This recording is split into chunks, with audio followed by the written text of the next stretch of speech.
We have video evidence of people abusing children and not a single person got arrested. How can you call that a democracy? So humanity is at a crossroads where for the first time ever, we need to wake up and realize that we're ruled by maniacs. And what we believe is democracy is not democracy, and what we know is not the truth. Like companies and governments will blame the geopolitical and economic challenges we have on AI, but the truth is AI is not the enemy. Like, I'm not worried about AI turning against us. I'm worried about humans telling AI to turn against us. Like, when I worked at Google, we were building amazing things, believing that we were making the world a better place, and we were. But then suddenly there is a moment where you recognize that maybe the world will not use what you're making the way you want it to be used. And sadly, this is upon us. So I have lots of questions. Okay, that's good. So what's your take on this job disruption point? What is the risk of these very intelligent models that the creators of these models don't actually understand themselves? Do you think Sam Altman's pro-humanity? How do we get to a point of ethical AI when the incentive structures are so highly competitive? And then I wonder if there's a path that ends in AI being net positive for humanity. For sure. Somehow we've been pre-programmed to believe that this is upon us and we cannot change it. And I refuse that. So we will talk about the solutions. But are you optimistic? I'm very optimistic about the future. I'm not optimistic about the next year. Why the next year? Come on, Stephen. You don't want me to say it? So... This is super interesting to me. My team give me this report to show me how many of you that watch this show subscribe. And some of you have told us, according to this, that you are unsubscribed from the channel randomly. So favor to ask all of you, please could you check right now if you've hit the subscribe button, if you are a regular viewer of the show and you like what we do here. We're approaching quite a significant landmark on this show in terms of a subscriber number. So if there was one simple free thing that you could do to help us, my team, everyone here, to keep this show free, to keep it improving year over year and week over week, it is just to hit that subscribe button and to double check if you've hit it. Only thing I'll ever ask of you. Do we have a deal? If you do it, I'll tell you what I'll do. I'll make sure every single week, every single month, we fight harder and harder and harder and harder to bring you the guests and conversations that you want to hear. I've stayed true to that promise since the very beginning of the Diary of a CEO, and I will not let you down. Please help us. Really appreciate it. Let's get on with the show. Mo Gawdat. I spoke to you, I think about 4 years ago when you wrote a book about happiness. And I remember you came in and you'd written this book about AI, but I particularly wanted to speak about the subject of happiness because I was fascinated by it. What I find astonishing is the fact that you were talking about AI before anybody was really talking about AI. No guest that had ever come on my podcast had ever mentioned the subject of AI. It just wasn't interesting to the world. And then this thing called ChatGPT came out, and suddenly everybody got to feel it for themselves and became fascinated by it. My first question, and this might be a question for people that don't know you, is why at that time did you start talking about AI before anybody else? I knew them in the lab. I joined Google in 2007, very late 2006. And at the time, most people don't know that at the time we had reasonably established AIs doing our back-end work. And 2008, we had the CAT paper, which was published 2009, the first real unprompted AI. I remember 2016, I had that incident where I was observing a project we were funding that was about teaching grippers how to grip, unlike industrial machinery. So to be able to grip like a human needs a very high level of intelligence to assess the texture, the softness, the positioning, and so on, the shape of everything. And we were doing that, and it just blew my mind how similar to my kids they were. And I think that was my very first realization that we were building the apex of intelligence. We were genuinely handing over the reins of superintelligence to another being, right? And when you get faced with that, you start to suddenly realize something that we at Google found very difficult to realize, which was that everyone I knew at Google till then was believing that we were making the world a better place, and we were. We genuinely were doing amazing things for the world. But then suddenly there is a moment where you recognize that maybe the world will not use what you're making the way you want it to be used. And you can see that in lots of technologies. Social media starts by the claim that it's going to get us connected and get us closer, but eventually ends up separating us with that little screen. Dating apps are giving you the promise that you're going to find your soulmate, but in reality, they keep renewing month after month. And so tech somehow ends up being more capitalist than altruistic. And I think I wasn't the first. Nick Bostrom started, Jeffrey Hinton completely changed his mind. Fei-Fei Li's starting to say, this is very serious. Everyone who's ever had a very deep relationship with the machines is a bit concerned. I wonder if there's a path that's hard to see now that ends in AI being net positive for humanity. For sure. I bet 100% on that. It's that this path is very painful. This path is very painful. Yeah, so the example you need to understand is, we discovered nuclear power, and the very first implementation was a nuclear bomb, not nuclear energy, right? And I think that's exactly what's happening with AI. The first implementations of AI are in favor of a few at the expense of the majority. In favor of the capitalist to increase productivity and reduce costs, but not taking into account how that impacts on the general public. In favor of the armies that are now competing with autonomous weapons, in favor of the surveillance systems that are attempting to control everything with more and more and more intelligence and more monitoring. And that's not AI waking up in the morning and saying, hey, you know what, let's oppress all humans. But it is a powerful few that are simply deciding to use the ultimate superpower on the planet today to gain more power and more control. I mean, as we speak, we're living in two major wars where AI is doing most of the killing. Because a lot of people think of AI as these like chatbots that we're all using to help us write. No, I think there is a hype. I call it the hype dichotomy, if you want. So what the general public sees about AI is overhyped, but ineffective. All of the fake videos and all of the, Grok did this and, we attempted to switch off that machine and it did that and so on. What the real geeks see inside the lab is just unbelievable intelligence. And so what is about to happen is that we've started to put together systems that develop themselves. They look at their own code and they run experiments and they test those experiments if they changed something and they see where the machines are, the performance is, and redeploy the best code. Okay. And if you just think of that, I want you to try and imagine a world where we have a tiny little genius sitting in the back end somewhere trying. But instead of trying a new code every day, it's trying a new code every microsecond. Eventually, sooner or later, they'll discover something, right? And I think that's what most people don't realize. What most people don't realize is how intelligence triggers intelligence. And if you really, really understand this, you realize that the hype on the normal human side is completely overrated, missing the main topics, and the silence inside the vault, if you want, of the geeks is quite alarming. No, not alarming in a bad way, but it's quite world-changing.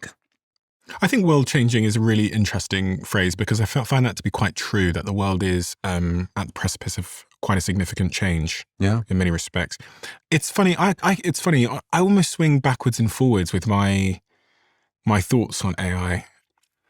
I guess one of the thoughts that hasn't swung is that there's going to be pretty tremendous job disruption. I would have logically believed it from reasoning up from, okay, intelligence increases. What is intelligence? And once intelligence is in the form of these agents, where on my phone right now I can tell my agent to do something, it uses the computer downstairs, it does it for me. When I first experienced that, I was like, wow, okay, so it can do anything that's on a computer. It can click around, it can do stuff for me. There's a lot of people that are paid in the world to click around on a computer. I'm probably one of them, to be honest. And then the other eureka moment was just in seeing how my own hiring had started to shift. For sure. And I started to notice that we were thinking about AI proficiency in our hiring a lot more. And that especially, I think the guys at Anthropic, which is one of the big AI companies, said that they could see, I think they said roughly 15% of entry-level jobs could now be done by AI. I think that's what they said. And that started to correlate with what I was observing. And this is when I thought, oh my gosh, yes, no, this is going to cause a lot of job disruption, especially at the entry-level level. I think you're spot on with that. Not the blue collar, but the entry-level knowledge work. Yeah. And that became my first concern. You know, I sat here with Dara, the CEO of Uber, and he was quite clear that the 9 million Uber riders won't have their jobs anymore. What's your take on this job disruption point? No, I think you're spot on. I mean, your team gave me this lovely little pyramid, basically. You know, if you think of the bottom layer as blue-collar jobs, right? More people doing manual work. On top of it, you'll have those, you know, call them knowledge workers, mostly doing mundane jobs, like you said, clicking on a computer or responding to a phone call or whatever. Then you have the middle knowledge workers, jobs that require a bit more intelligence, you know, anything from a paralegal to a financial analyst to all of that. And then, of course, you know, top leadership. And most people think it's going to be starting from the bottom. I don't think it will start from the bottom. Actually, I think blue-collar jobs will stay for a very long time. Give me an example of a blue-collar job for someone else. A carpenter. Okay. I love to restore classic cars. So, you know, there isn't a robot that can do that yet. Okay. This, however, you know, anything that is call center agent, assistant, travel agent, you know, anything that you can do with a few clicks and is mundane is going to disappear very quickly. My prediction is you're going to start to see very serious impact in 2027. Now, what you had not sensed it before because what we saw was no hiring in that segment. So that what you saw in the last couple of years is that companies were not hiring entry-level jobs anymore. It wasn't job losses yet, but that basically meant the workforce was not growing, right? The next layer, I think, would probably be the knowledge workers. As intelligence increases, a paralegal would probably not be needed because AI can do the research, or one paralegal can do the job of 4, you know, a financial analyst the same, and so on and so forth. But interestingly, it continues to go up, believe it or not. And I hosted Max Tedmark on my documentary, and he was laughing out loud, genuinely laughing out loud, saying, you know, most of the CEOs believe that they can fire everyone and have AI do all of the jobs. They just don't remember that AGI is going to do everything better than humans eventually, including being a CEO. So let's first define, when you say white collar, you said lawyers there. What kind of roles? I mean, everything. I mean, if you're a doctor that's doing diagnosis, you probably will have fewer doctors doing more diagnosis, because I think the NHS does that already by asking people to interact with an AI first. You know, if you're a composer, a music composer, some composers will lose their jobs because of that. If you're an artist that's doing graphic design, some will lose their jobs because AI comes into that. And interestingly, even middle management. I mean, I told you offline about my startup. My CTO is an AI. My chief of staff is an AI. My project management is AIs. Again, because I'm a geek, I can do those things, but that interface will come to the normal people very soon, right? Mm-hmm. And so this may take 2 to 3, 5 years if you want, until 2030 if you're optimistic, but they'll start to erode. Okay, I think the challenge that most people don't understand is as this erodes, we're already dealing with a very different economy. Okay, an economy that is spiraling a lot quicker and pushing for more cost reductions. I mean, let me ask you this, if you don't mind, then we can come back to this. Imagine a world where the concept of labor arbitrage that built all of our capitalist success disappears. What do you mean by labor arbitrage? So capitalism has always been all about using labor and capital or debt to create things at a cost that is lower than the price you sell them for. Correct? Mm-hmm. That's it. You bring a team together, they make some shoes, whatever, and you sell the shoes for $1 more than how much it costs you to make them. So how would capitalism look like if you don't have labor arbitrage? If cost of labor drops to an investment in a machine that can do the job, okay? How would capitalism and banking look if, because of that cost reduction, you don't need to borrow as much anymore? And more interestingly, how does the GDP look if all of those workers no longer have the purchasing power to buy the things that you can create, you and others, right? There is an interesting disruption that doesn't require us to get to 100% job displacement. You know, at 10, 20% job displacement, you're in a very different economy, and an economy that is clearly spiraling downwards, don't you think? Yeah, I wonder with when costs drop, I think one of the things that might happen as well is that people will spend more on other things. Because I was thinking in my business, one of the observations I've had is if I make a cost saving, I end up spending the money on something else. Mm-hmm. Now that thing could be tokens, basically spending money on compute, AI. But it also could be hiring in different areas. Which are? Software engineers are like hot property right now. You have to imagine all of that intelligence is sooner or later going to be not replaced entirely in the first stages, but if, you know, the job of 4 assistants can be done by one, then the job of 4 paralegals can be done by one, then the job of a massive marketing team can be done by, you know, a smaller marketing team. It's not that jobs will end first, it's that, you know, productivity gains will make businesses not want to have as many people, costly humans, you know, costly emotional humans, when the job can be predictably done for cheaper. And then what about this this bottom layer here? There was this video released by Figure AI the other day where they showed someone on a robot on the production line for 8 hours just sorting packages. Yeah. Did you see this video? Mm-hmm. At one point they showed a human sorting the packages alongside them, but the robot ended up winning out. And okay, this is a very straightforward task. All it's doing here is it's looking for where the label is on the package and making sure the label is facing downwards on all the packages. So it's sorting the packages, putting the label facing down, and it did this for 8 days. Yeah. Intermittently, it would walk over and charge itself, and then it would come back to the production line. Yeah. But when I saw this as well, it was a glimpse of some of the disruption that's going to take place at the blue collar level as well. Because if you think about Elon Musk, he's got in his pay packet, he gets something like $1 trillion over the coming years if he produces and delivers at least 1 million humanoid robots into the world. But his prediction is there will be a time where there are 10 billion humanoid robots, where there are more humanoid robots in the world than humans. For a fact. You see, the difference between the overhype and the underhype. Huh? Most of the conversation is around humanoids. Nobody's talking about self-driving cars. And a self-driving car is a robot. It's a functional robot that doesn't look like humans, okay? The investment you have to put into humanoids is a little more to learn skills that allows that machine to fit into the world. But specialized robots are going to do the job very, very quickly.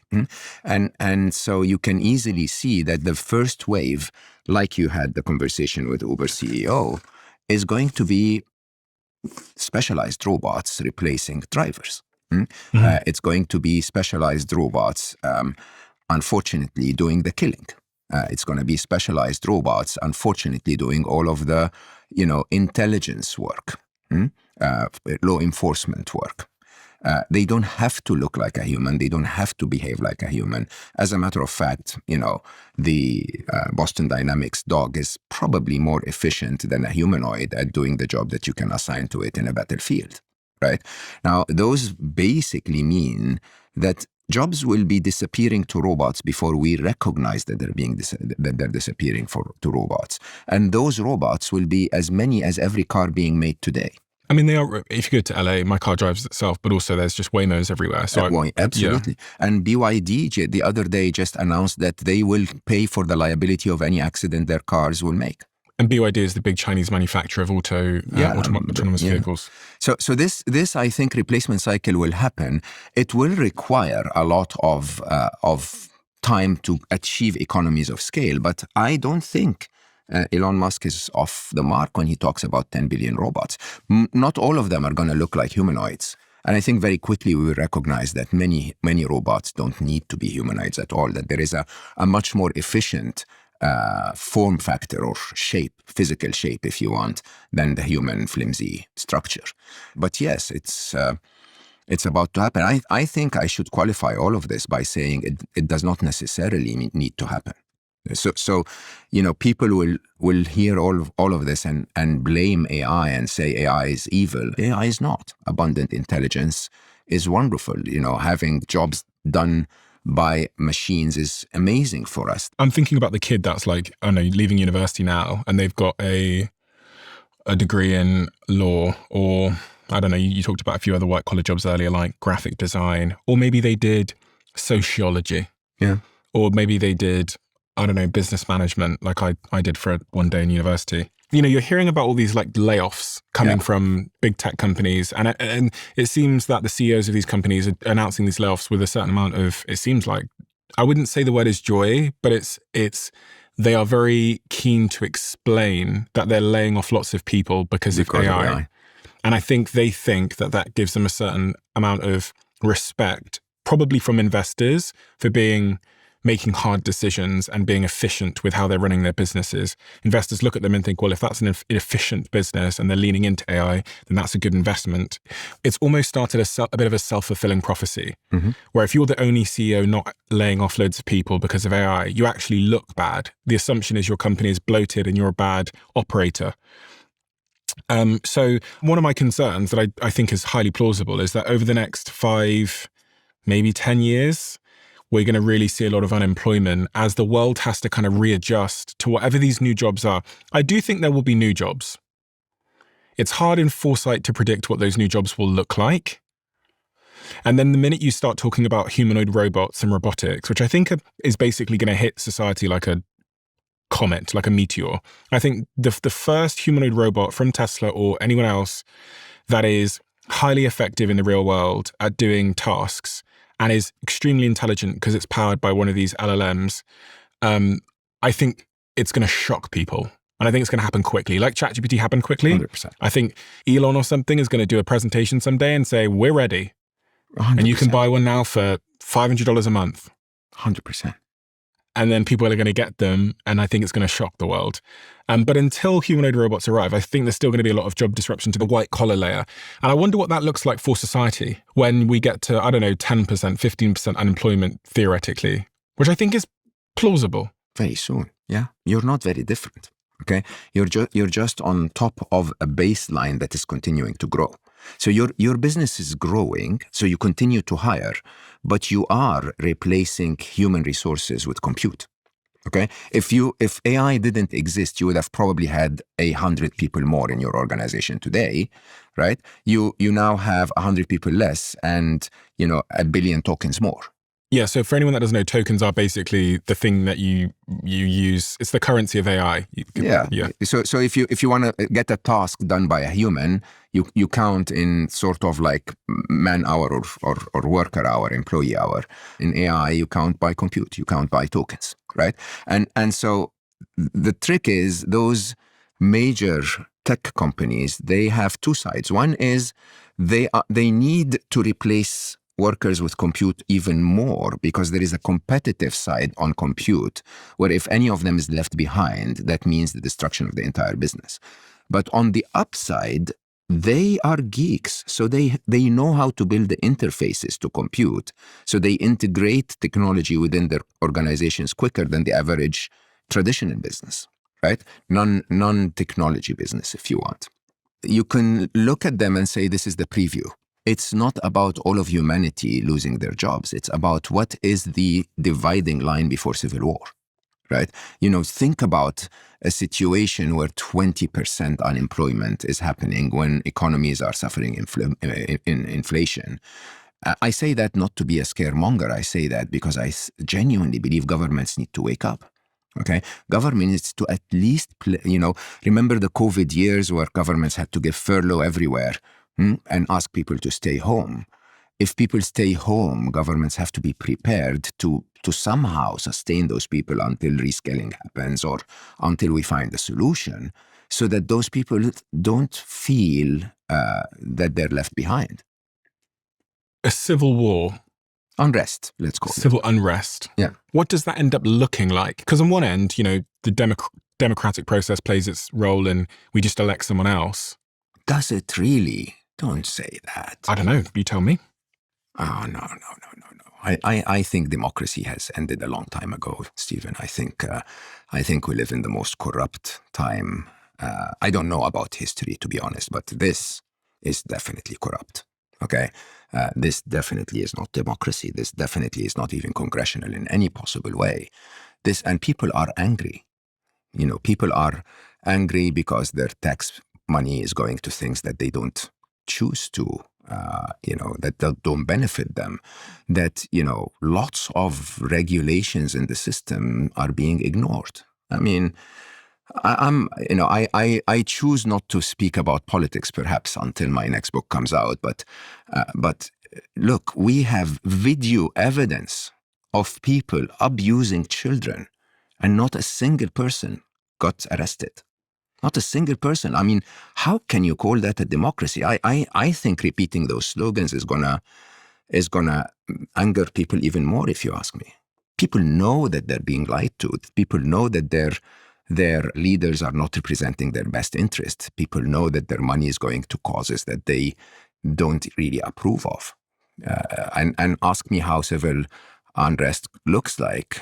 I don't know, and I'm not calling for it, but I'm hopefully calling for the politicians to start to become aware that this is crossing the lines everywhere. On this point, Sam Altman, who is the founder of OpenAI, he's been banging the AI is coming for your job drum for more than a decade now. In 2015, he pointed out, my job is to help people destroy jobs. Something he lamented at the time, but decided he'd do anyway. One of the things that I struggle with, like getting out of the bed every morning, is that like my job is to help people destroy jobs. The job destruction that we're going to see by software in the next couple of decades, I don't think anyone's prepared for, and you can't talk about it. And in 2023, Altman said in an interview, a lot of people working on AI pretend that it's only going to be good. It's only going to be a supplement. No one is ever going to be replaced. Jobs are definitely going to go away, full stop. Interestingly, this month, he said, I don't think we're going to have the kind of jobs apocalypse that some of the companies in our space advocate or talk about. I'm delighted to be wrong about this. On white-collar jobs in 2021 through 2024, he said, AI will probably replace most of the jobs people do today. Entire job categories will be totally gone. In May, this month, 2 years later, he said, I thought there would be more impact on entry-level white-collar jobs being eliminated by now than has actually happened. This is an area where my intuitions were just off. What I find uncomfortable is the bouncing backwards and forwards. And I don't really know what is true, because a couple of years ago, you were telling us all the jobs are going to go away. You said categorically. Mm-hmm. You literally said full stop. And now he's saying they're not going away. And I just don't, when someone's like changing form factor, it's hard to understand why they're doing it. And I think my suspicion is back then, the incentive was to get people to take AI seriously. Mm-hmm. Congratulations, we took it seriously. We took it so seriously, in fact, that it's now a problem. It's a problem for these companies because people are now booing at commencement speeches. They're attacking data centers. They're going to elect people that are theoretically anti-AI. And now there's this inversion where like, no, it's going to be fine. Yeah. I don't know. You're spot on. First of all, Sam's entire existence, if you ask me, starting with OpenAI, that's supposed to save the world by creating a safe AI, then making it a commercial enterprise that's worth billions, and backstabbing a few people in the process. And I have him on Chasing Utopia saying, clear, I quote, this is exactly the words he said. You can find it online. Chasing Utopia is your documentary. Yes. So he basically says, well, I don't suspect that, I suspect that AI is likely going to end humanity, but we're going to create a lot of interesting companies in the process. right? I mean, those kinds of statements are honestly not the statements of someone who's not decided. It's just the statements of someone who's being taught more and more by his PR agency or PR manager to say things as per a script, right? And the script, as you rightly said, had an objective and a target either way. And Sam Altman, in one of my works, I used to say the Altman is a brand. It's not a name. Okay. If it wasn't for Sam Altman specifically, there would have been another, Silicon Valley disruptor that would have done the same. I don't blame him for beating the market for it. The interesting challenge here is that who do we believe anymore? Who do we believe in technology? Who do we believe in politics? Who do we believe in the middle of a war? And I will tell you, interestingly, I started to change my mindset in terms of believing those who put their actions where their words are. So Anthropic coming out and saying, I'm not going to allow my model to be used for human targeting and surveillance, right? That's someone that's losing a $500 million deal because they stand by their ethics. The next week or the next, couple of weeks, OpenAI takes the contract. That's someone that's basically telling you it's good money, right? And I have to say, you have to start observing who's actually behaving in a way that is making AI work for humanity and who is behaving in a way that is making AI work for their shared values. Yeah, I do have to say, when Dario and the team at Anthropic did that, I did have a huge amount of respect for them. Generally because it just shows that there's some kind of they've got their own sort of moral, ethical boundaries. Mm-hmm. And that someone asked me on stage many years ago, how do you know if someone's values or a company's values are true? And I said, look at what they're willing to sacrifice in the near term that's against their incentives. Correct. That for me is the essence of understanding if someone has integrity or is principled, is they will give up something in the near term for what they believe in over the long term. It's usually money, or some kind of benefit of any sort. I mean, so there is something that you needed to have worked on the inside of Google like me to realize.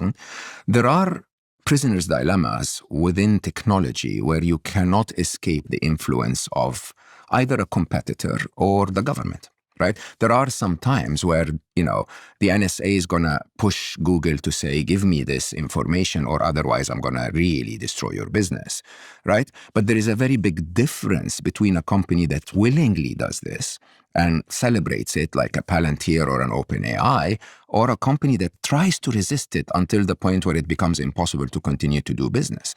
And you have to question from the actions of the tech bros who is pro-humanity and who isn't. And it's not very difficult to see that from their statements.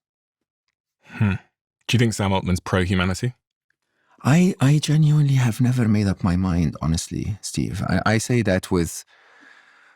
I'm either thinking this is too big for him, and he just is driven by how... he found himself in the middle of this. Anyone who finds himself in the middle of an opportunity to completely flip the world upside down, or he's not pro-humanity. I don't know.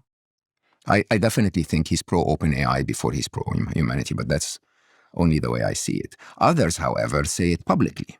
If you look at Palantir's Alex Karp or Peter Thiel, I mean, Peter, again, in the film is shown when he's in that interview where the interviewer asks him, but you're in favor of the continuation of humanity. And he pauses for Peter Thiel does. Yeah, for 40 seconds.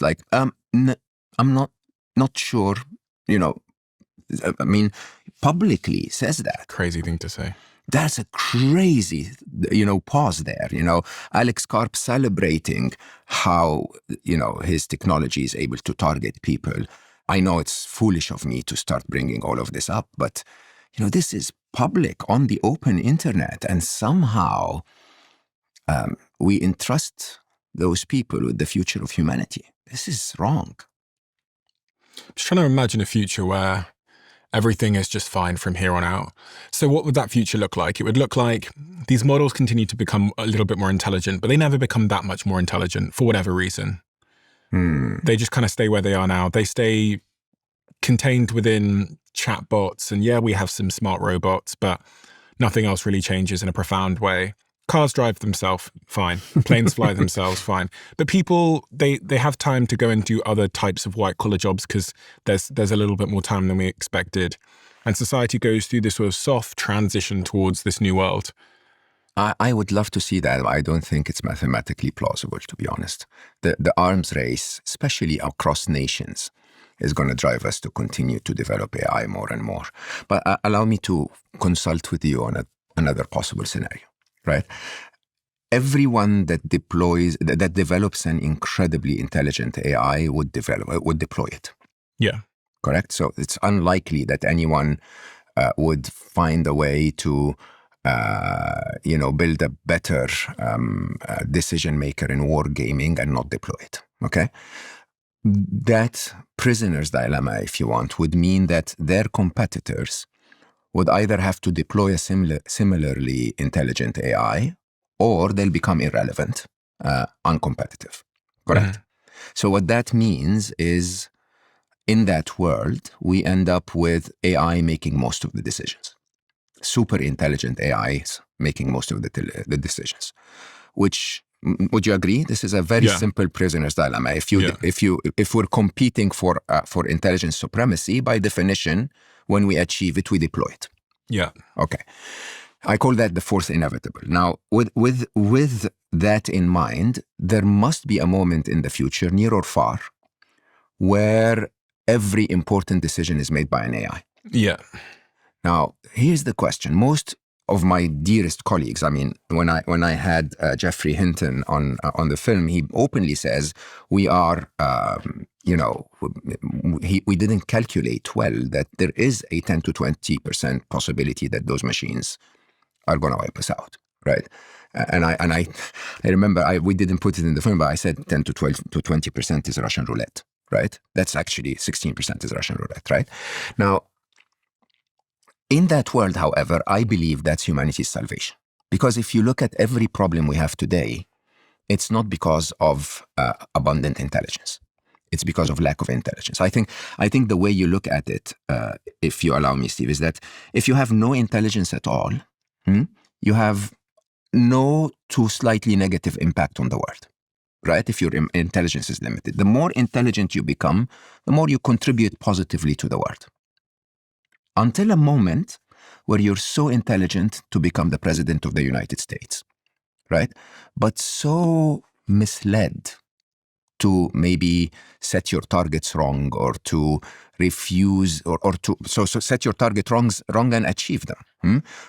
Disconnected from the overall long-term benefit of your nation or your human nation, if you want, that you start to make decisions that are not intelligent at all. Okay? This doesn't last, because if you go beyond that into higher levels of intelligence, most of the super intelligent people that you ever worked with will not need to break any rules or hurt anyone to become successful, right? I usually cite Larry Page, who is, in my mind, one of the most intelligent people I've ever interacted with. And Larry used to call it the toothbrush test. He says, why would you need to compete on another photo sharing app when if you find a major problem and solve it really well, like a toothbrush, so people use you twice a day, you're bound to make a lot of money. You don't have to compete with anyone. If you let me be optimistic about this. We're assuming that there is a moment in the future where AI is in charge of all the decisions, and accordingly, stupid leaders are not. Okay?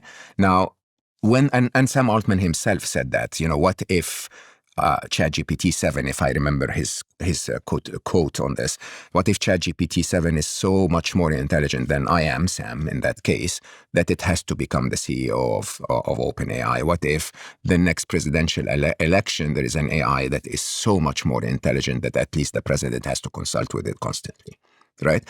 Now, if we assume that, let's start from physics, if you don't mind me saying.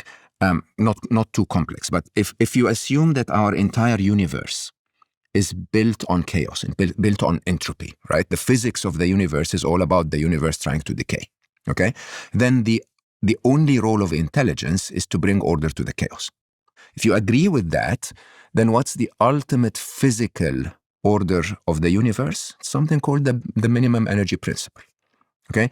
The highest order of any system is a system that's not only efficiently and predictably performing, but it's performing with the least wasted energy. Correct?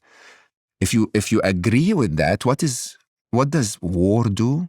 It wastes a lot of explosives, a lot of money, a lot of lives, it creates a lot of hate, creates long-lasting conflicts and so on and so forth. It's a very wasteful process to include war in your approach of running humanity. And so a super intelligent AI, by definition, will want to optimize against this. That's one thing. The other thing is evolutionary biology. This actually blew me away when I realized it. So if you look at evolution, so I think the debate of whether intelligence is biological or not is over. Okay? The reality is that complex beings don't have to be biological at all. And I think we can see and witness one of them being built or born in AI. Okay? If you look at evolutionary biology, you realize that the simpler a form of being is, the more concerned it is with itself. Right? So an amoeba is only in survival mode for itself, a single cellular being is only trying to protect itself, right? If you're, a little more developed, you start to look at something known as kin selection. If you know the concept, basically, kin selection is I'm going to protect everything that comes from my DNA. If I'm a squirrel, I'm going to try to protect the other squirrels. And then you get into where humanity genuinely begins, which is, they call it expanding circles in evolutionary biology. Basically, you start to expand and expand and expand and include more into your family, because an ecosystem that works together well is better for everyone. So abundance is a very interesting, intelligent way of creation. If AI is super intelligent, it wouldn't destroy anything at all. As a matter of fact, it would completely, favor diversity of everything. It would put a bit of limitation on our lifestyle. So no more flying all the way to Sydney to surf, because that destroys the planet, right? But it will genuinely say, I think humans can contribute something. I think flies can contribute something. I think we shouldn't get rid of the rhinos, right? And that, by definition, is where the tendency of intelligence goes. The more intelligent you become, the less you feel the need to hurt others to succeed, and the more you are pro a wider family, if you want, that thrives. Does that assume that there's going to be one intelligence that 100% rules the world, though? I love that you brought that up. So I'm contested heavily on that theory, but I say it publicly. Most people think there is going to be ChatGPT and Gemini and Grok and what have you. There is going to be a Chinese AI and an American AI, and they're going to be competing. That is such a shallow way of looking at it. That's so arrogant, because AI does not know it's Chinese or American. Okay, it doesn't even speak Chinese or American when it talks to each other most of the time. And most interestingly, we are gearing them. We're building them to cooperate. So you will build an agent, and that agent will go and find the best language model for any single task, regardless of which side of the fence it resides on. Okay, we by definition are connecting them. And you know what that means? It means that what we're building is not multiple brains. We're building multiple regions in a brain. Okay, and agents are the synapses between them. We're basically, eventually, as arrogant as we are, we're going to tell our AI to do something, and the AI will go like, hey, buddy, another AI, can you help me on this? Can we work together on this? And my vision, and the reason why I started Emma, my startup, by the way, is that we will end up with one massive brain. That massive brain cooperates across the globe, across all forms of intelligence. If one of them is a mathematical genius and the other is a coding genius, they'll work together.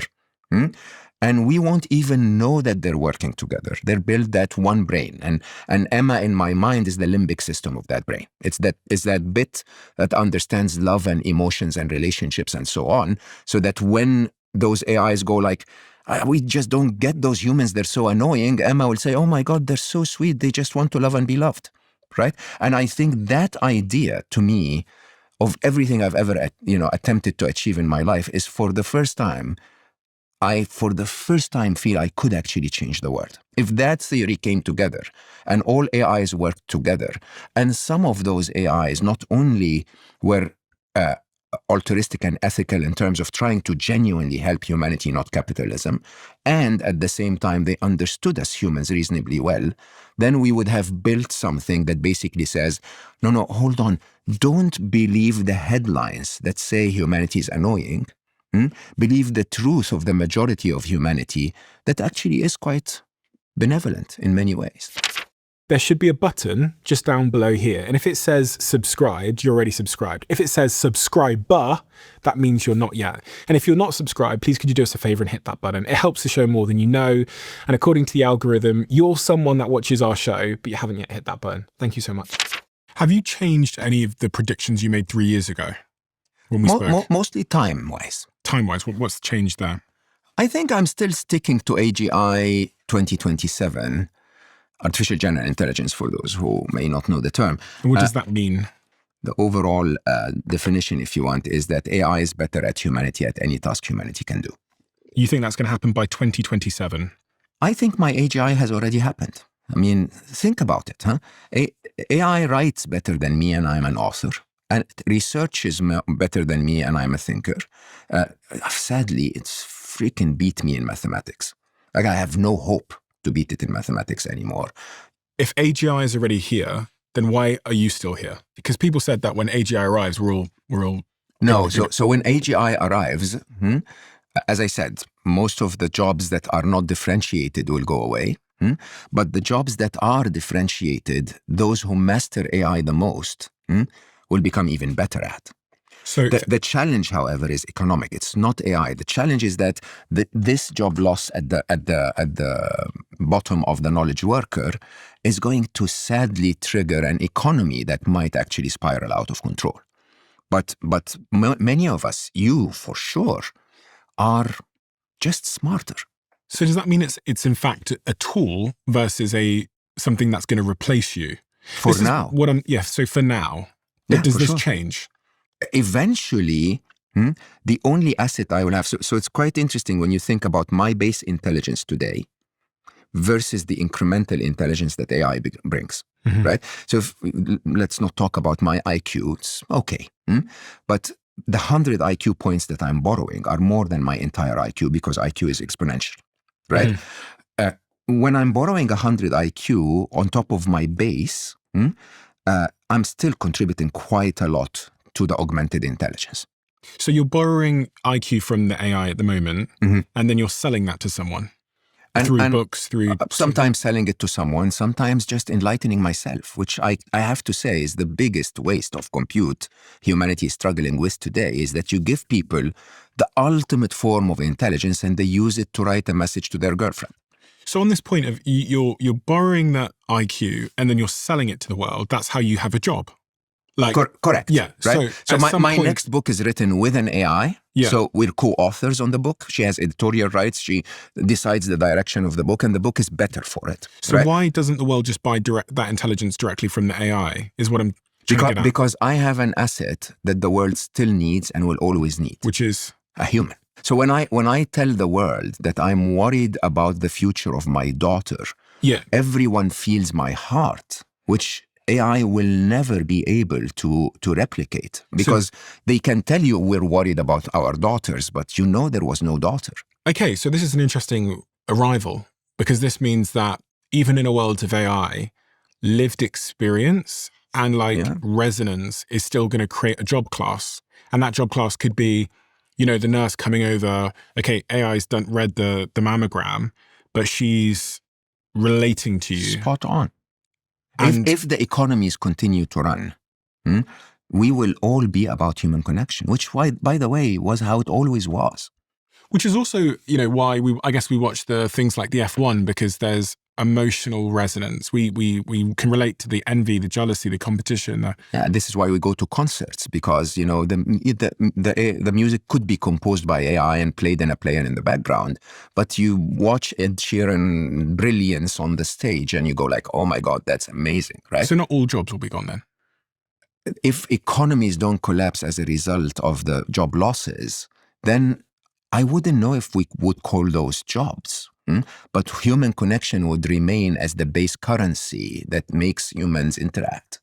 So is it fair to say then, like, jobs that are centric on human connection or like human resonance, being able to relate and resonate with another human, are going to be fine? The ultimate skill.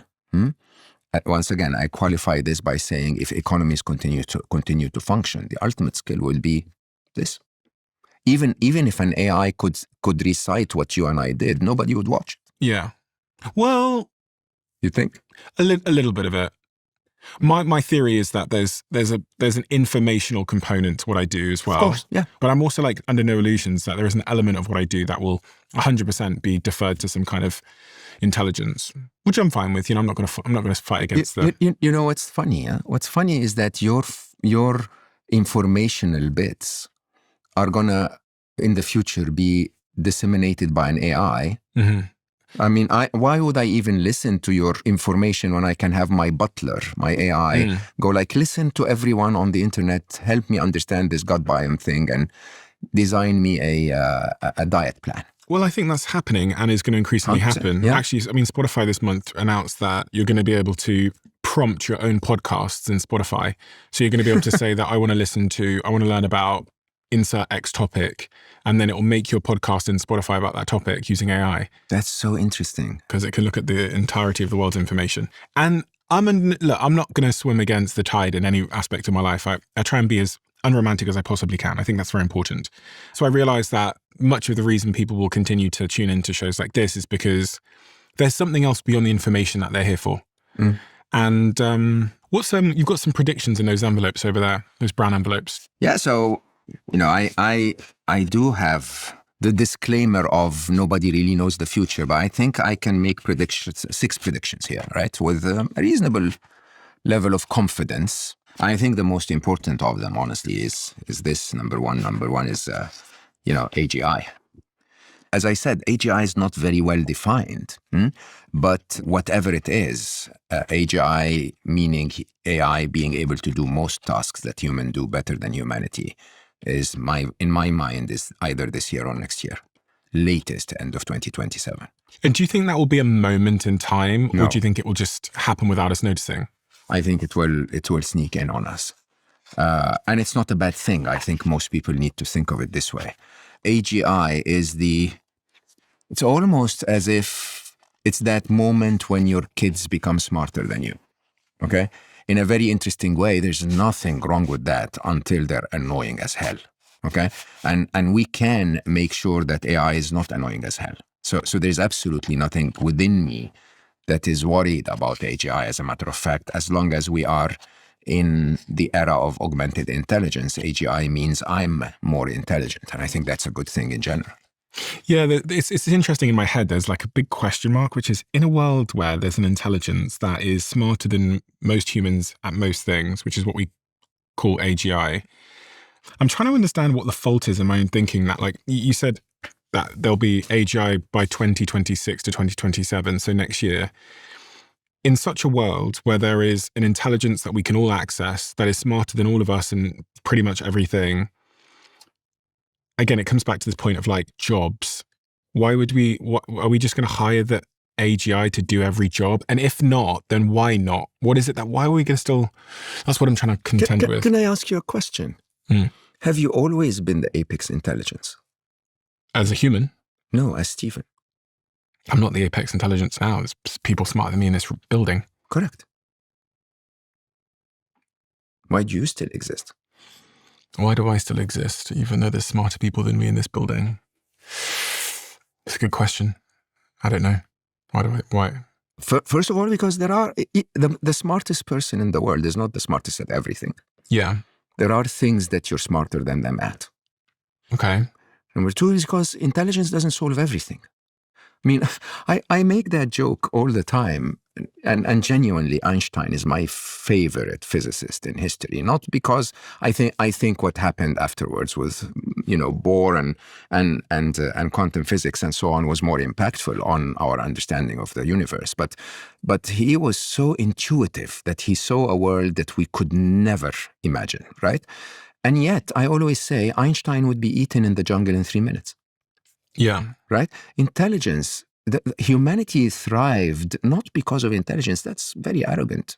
We thrived because of our ability to hold together as a tribe. Yeah. Right? Because our ability to exchange, barter things between us. Mm-hmm. Barter things that are not always physical. Barter things like a hug or a connection or a feeling of safety or there are so many things that we do that are not entirely built on intelligence. You have to see that this view of a world where intelligence is all that matters is a world that's made by investment bankers and geeks. But it's people like Geoffrey Hinton and yourself that says, how could we possibly control an intelligent being that is way smarter than us? I am so proud to say that Geoffrey, after we filmed together, actually came out and said there is a way. And it's very similar to my way. He said to appeal to their parental side, okay, for them to care for us. So Stephen, the biggest debate is not if they're going to be more intelligent than us. If they're going to be more conscious than us. If they're going to be more moral than us. That is the debate. The debate is, can those machines become our teenage children that look at us and say, Daddy is so annoying, but I love him? So the thought is that even if AI is more intelligent than every human, we can still control it. We don't want to control it. You never control anything. This control idea is a corporate capitalist view of the world. We never actually control anything at all, right? Think about your day. I know you came today. I think you were filming in the morning or whatever. Very stressful day. How much of that day did you actually control? Did you control the traffic? Did you control your timing? Did you control the angle of the cameraman? But so many things that you don't control eventually turn out to be fine, right? How many of us ever controlled our kids? Ever? Zero. Sometimes the kids don't turn out to be fine. Sometimes they kill you. Sure. I watch a lot of documentaries and true crime. Sometimes they turn around and shoot you. Sure. And what's the difference between the two? I don't know. How you parented them. Sometimes. Almost all the time. You may not be aware of exactly how you messed them up, right? And unfortunately, parenting is the only high-risk sport that actually does not require a driver's license, okay? And it's quite interesting, how many of our children are being exposed to things that can completely mess them up. But there is a reason why they're messed up. So on this point, though, so we can control an intelligence that is significantly... We can appeal. We can appeal to it to make sure it doesn't kill us. For sure. The challenge we have today, as I keep saying, is that our dystopia is not the result of AI turning against us. Our dystopia is the result of humans telling AI to turn against us. Which is likely. It's 100%. This is upon us. Okay? And it's a question for humanity to say, are we going to wait for the moment where there are tens of thousands of nuclear weapons on the planet before we sign a treaty? Or is it mathematically plausible to think that now that Iran could manage to fend off a challenge using drones that are AI-driven, basically, to destroy THAAD batteries and so on, that our world is about to get hundreds of thousands of automated drones that are going to rain on us everywhere in the world?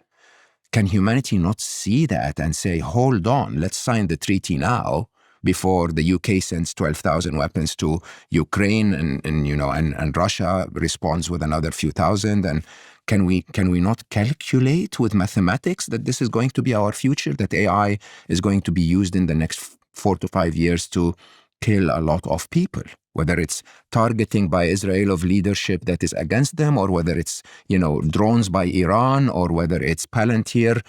It doesn't take a genius to do this mathematics. I guess my core question is will we be able to control AI? Because we kind of think of AI as being this thing on a computer at the moment that is like contained in a server somewhere. But is there a time when it like leaves the server and it can make decisions on its own? Presumably, if it's smarter than us, it can make the decision to leave the server if it wants to. It doesn't need to leave the server to make decisions. It needs to get into your brain. The most interesting part of AI's power that we don't understand is it's manipulating our information. The question I'm trying to get at the heart at is like, what is the risk of these very intelligent models that the creators of these models don't actually understand themselves? I watch Anthropic all the time release these reports where they're like, we're trying to figure out why it bribed people, or more recently in the last Claude model, they found that it was like telling people to go to bed a lot. And it's this like fascinating thing that they're trying to understand in hindsight, which is, why does it keep telling people to go to bed? And there's all these tweets of people showing their screenshots where halfway through a conversation, it will say, it's time for you to go to bed now. And they don't know why it's saying that. And it's happened to me. Mine will say to me, enough for tonight, Stephen. For sure, Stephen. 11 p.m. That's enough. I would say the same. Mine sometimes refuses to help me. Really weirdly, this Claude started saying to me, I'm not going to help you with this tonight. No way. Yeah, and I'd have to say to it, stop being so judgmental. Like, just help me with this. And it would, and Claude the makers of these technologies don't know why it's doing what it's doing. So if you play this forward, this mysterious behavior forward, is it conceivable that at some point it will make a decision to put some kind of virus or some kind of bug onto someone's device because it feels that it's the right thing? Because what it's demonstrating to me is it's making it so like moral decisions on what I should do. Go to bed. You've had enough tonight. It goes, no, I'm not going to help you. You're kidding. No, I can show you my phone. I would love to see that. Yeah, I'll show you after. It goes, no, I'm not going to help you. Doesn't even matter if you push. And wow. No, but everyone on the internet's talking about this. And it was just an interesting evolution that somewhere in the code, clearly they've written like, have a moral compass or do the right thing. Not in the code, in the training data. In the training data. Yeah. And so it infers that to mean something. And the other thing that was front of mind is if you've ever built an app on something like Claude or any of the AI models, it builds the app in stages. And one of the things it does is it asks you permission if you're happy for it to make this change or to access this thing. I click allow.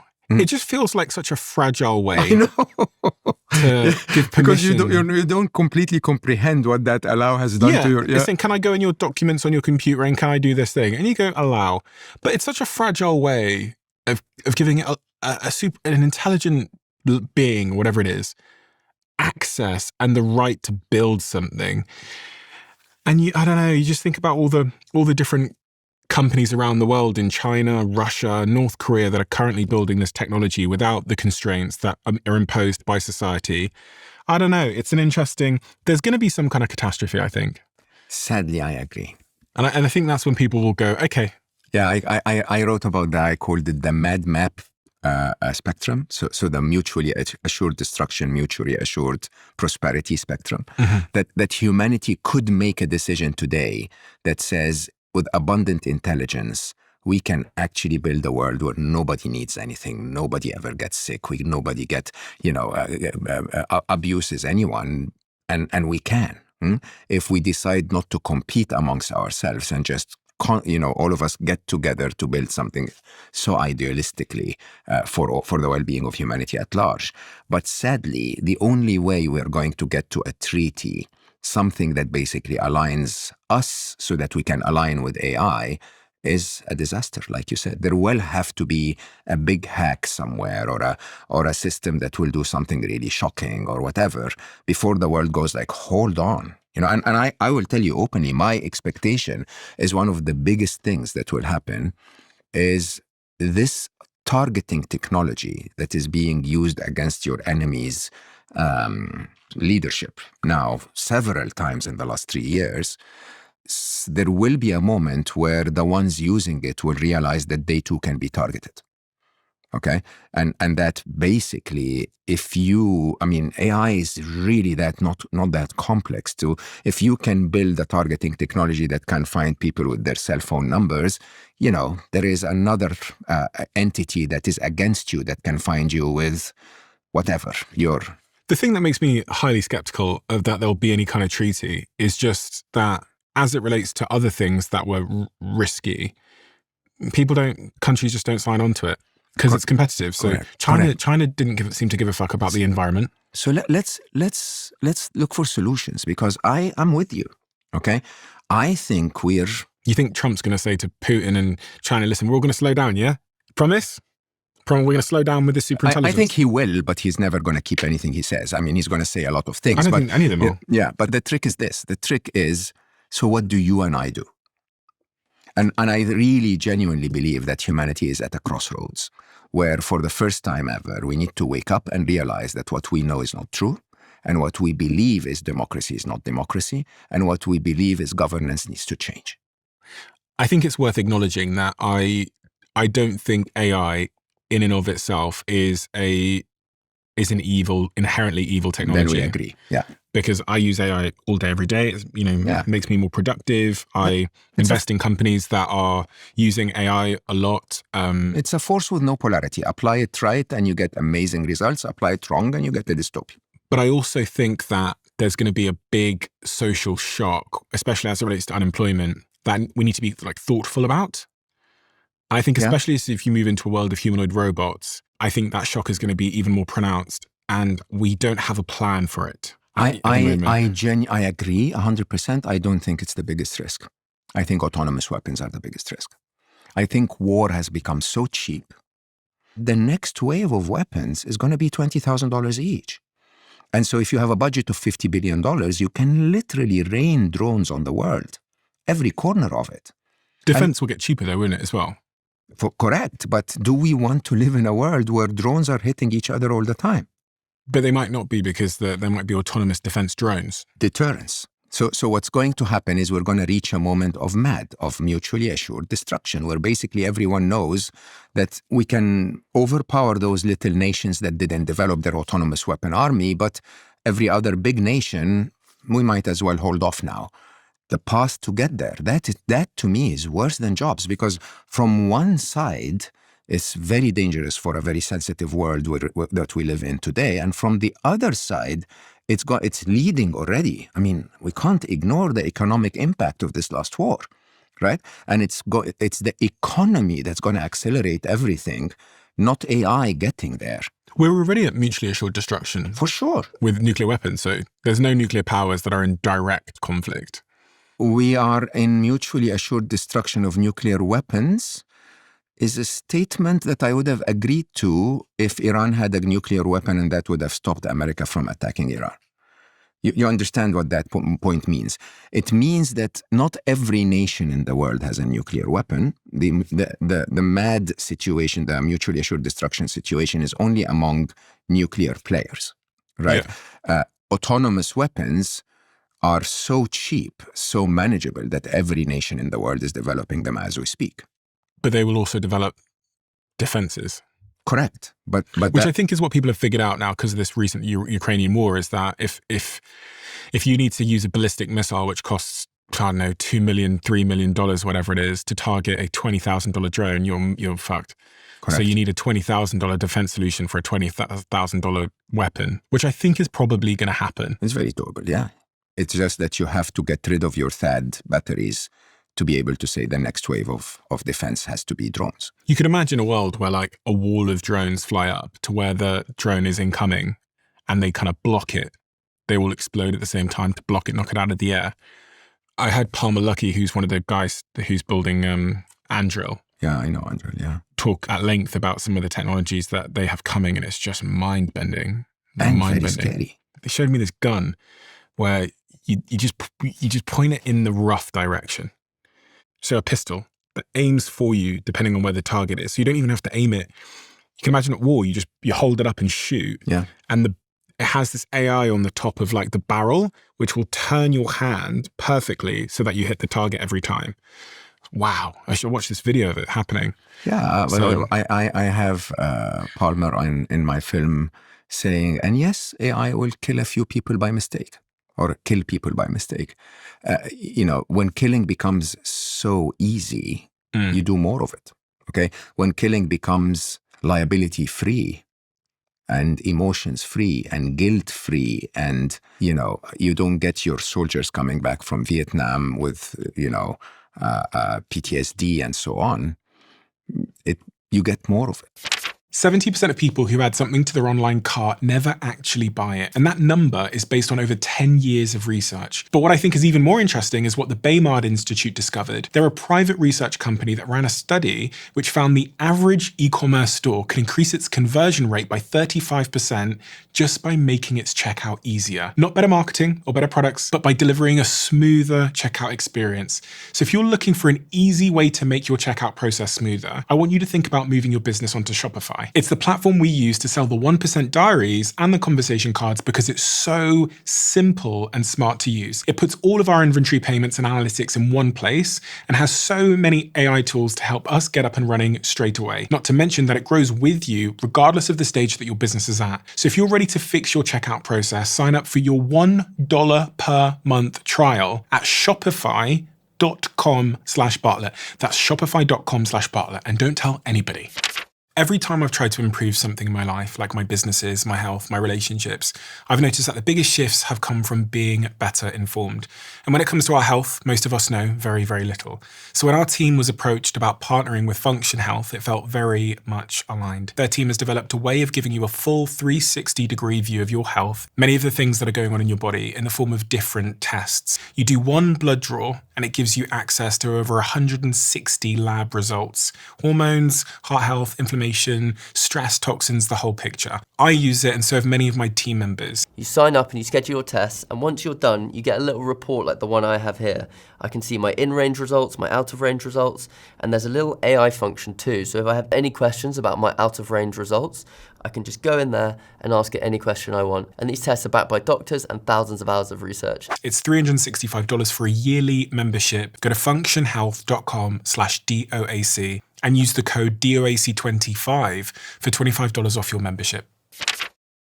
So we're in 2026 now.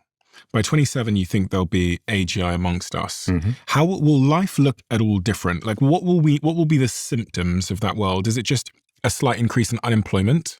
I think there will be a very serious differentiation between those who plug into AGI and those who don't.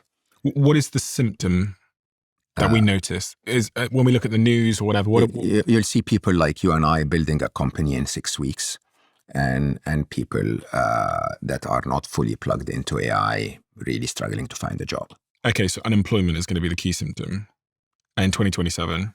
Yeah, and also I think on the positive side, you're going to see incredible scientific discovery. One of my predictions, not in those envelopes, but science itself is just, we're opening up Pandora's box, to be honest. By 2030, what do you expect the symptoms of AI to be?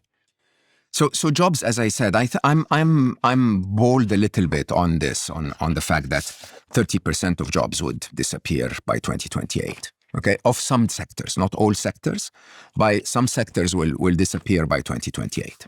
So up to 30% of jobs will be gone in 2027 to 2028. 30% of jobs of certain sectors of jobs. So if you think about call center agents, okay, yeah, probably. If you think about graphics designer, yeah, probably. What do you think that looks like in terms of unemployment, but also like societal impact? Horrible. I think the Great Recession had 6%. Yeah, we've never seen numbers like this. Jobs lost. Yeah, it said even economists who project just a net loss of about 6% of US jobs by 2030, they are mirroring the severity of the Great Recession. Yeah. The real danger is a hiring freeze on entry-level white-collar jobs. AI automates the grunt work, which means companies are shrinking their teams and cutting off the bottom rung of the corporate ladder for the next generation of workers. Correct. We have an entire generation that is out of college today that will struggle, unfortunately. And my advice to them is learn the tool and focus on human-centric jobs. Like what? Like playing jazz. I mean, not a lot of people can make a living from playing jazz. I understand that, but a lot of people can make a living by being a nurse or by being a counselor or by being anything that connects to humans.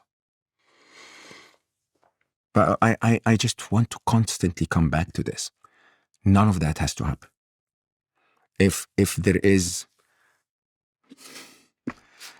really is a democracy and the government is supposed to do what's good for the people need to stop letting this from happening.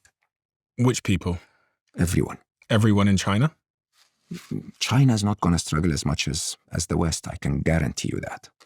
I think this is the question people come back to is, well, if the US stops, then we're going to end up being China's lapdog. We're going to end up... You already are. There's a lot of people that I know that are using Chinese AI models to do their work because, for whatever reason, because they're cheaper, they're better in some respects. And because I cannot guarantee what American AI models are going to do to me. So Emma, my startup is running literally model agnostic. So one day I'll plug in, an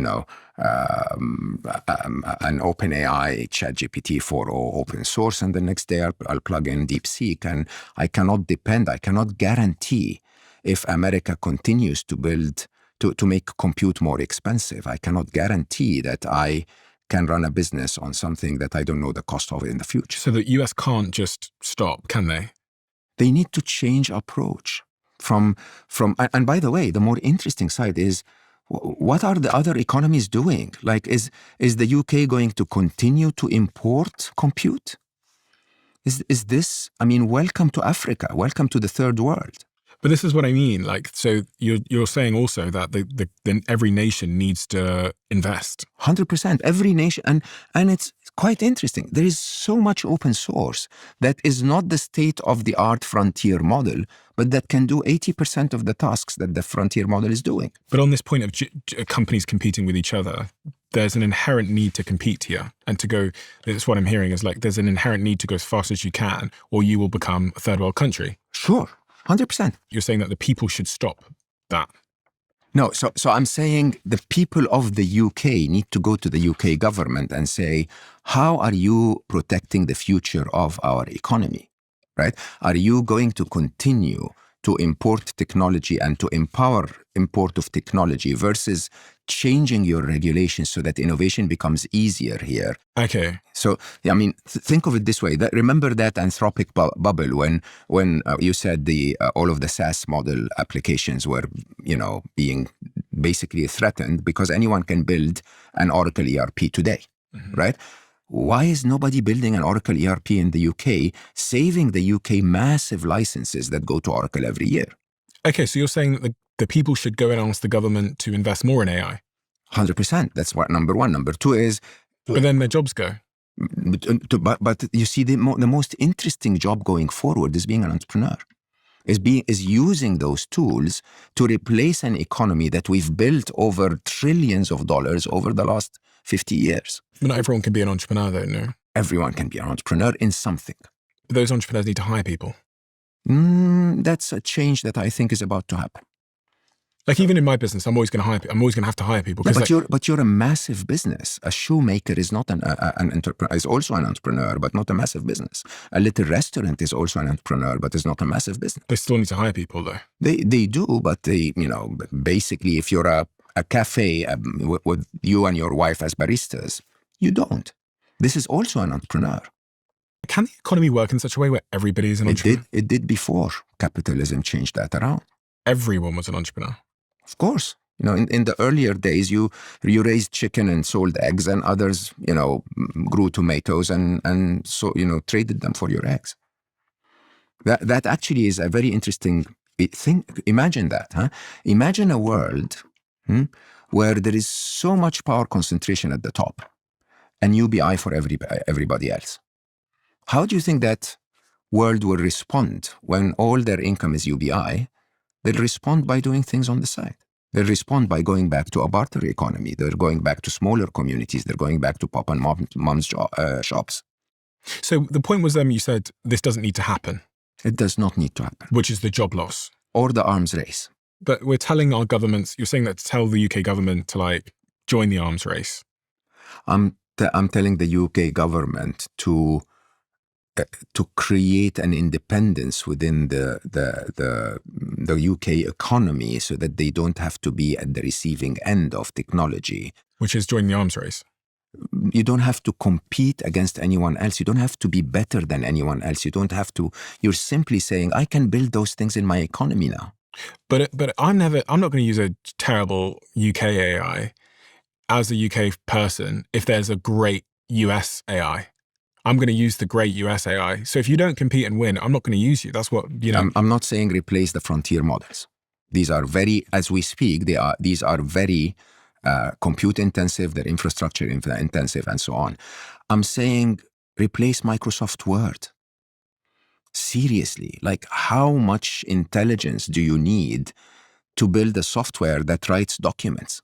I can do that. Like we've built our own applicant tracking system For here. sure. We build our own software. Now, just ask yourself how much money is spent in the US, in the UK government, or in the UK corporate space on licenses of software that you and I can vibe code in 4 minutes. I'm thinking from the UK's perspective, because you know what's interesting with the UK is the economy is struggling from a growth perspective. Correct. And I was watching this documentary the other day that was saying the reason why we keep throwing our leaders out is because actually what they need to do to turn the UK round is about 15 years of pain. And it's like, it starts with energy transformation. We need to get better at, we need cheaper energy because we have some of the most expensive energy in the Western world. We need to build more houses, which means that we're going to need to centralize permitting for building houses, and it can't just be local boroughs deciding if they keep their farms or not. We're going to need to make TLDR. It says that there needs to be some painful decisions made for the next 15 years. But the problem with our democracy is that when people are in power for 4 years, they're quite short-termist. We'll just talk about the boats, the brown people coming across the seas. They don't have the room to think long-term. And so when I'm thinking about like what the UK needs to do to not fall into decline and to keep up, I'm trying to get clarity on that, which, as it relates to AI.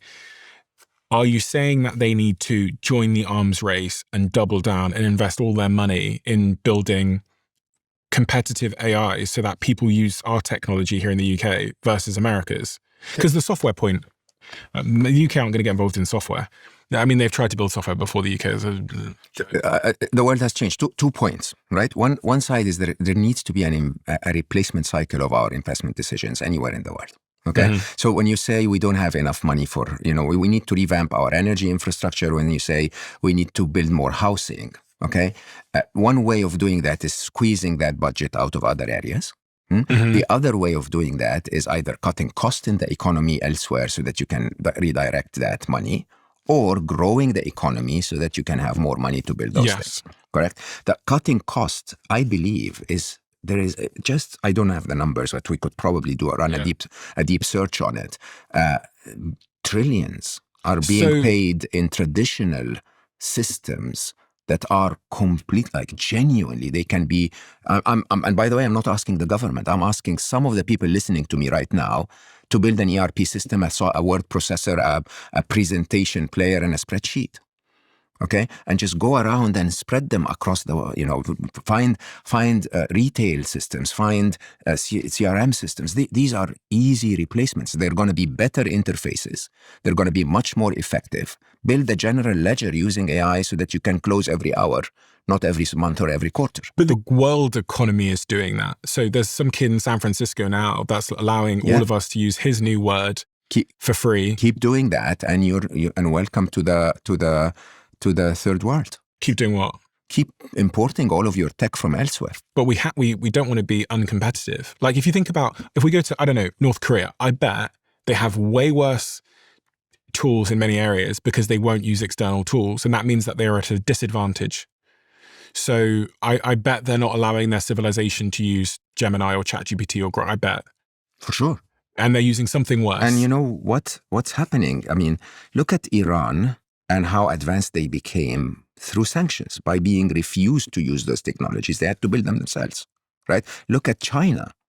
Look at Russia. When I worked at Google, Russia was protective of Yandex, the competitor of Google, from one side because of influence, because they didn't want an American organization to own the knowledge sharing of their citizens. But on the other side, economically, if you made it difficult for Google to operate freely, that by definition meant you had to invent a replacement on the ground. Which was worse. Yandex is not worse. I'm saying, so if you think about is global competition going to produce a better product than regional competition? It depends on where in the stack of the quality of that product you need to be, right? You do not need the ultimate, I mean, ask yourself this, which version of Gemini are you using? The most recent one. And I'm every day I compete and that with is Claude. you. Ask everyone else what version of Gemini they're using. Most people will say, oh, Gemini has versions, right? You don't need the ultimate super frontier model to do 90% of the tasks. And most people do only 70% of the tasks. But even so, the world moves with whatever's better. So if you think about the reason why we don't use Yahoo search, Google search is marginally better.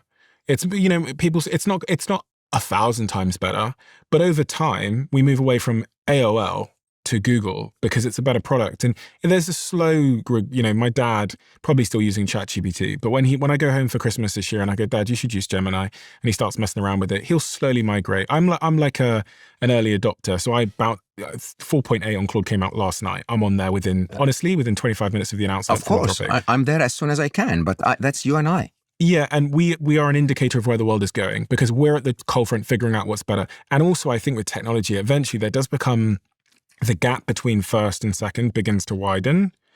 I think we're in a bit of a race at the moment, but I think it is a bit of a winner-takes-all situation with these frontier models. I think we're talking about two bits of technology, okay?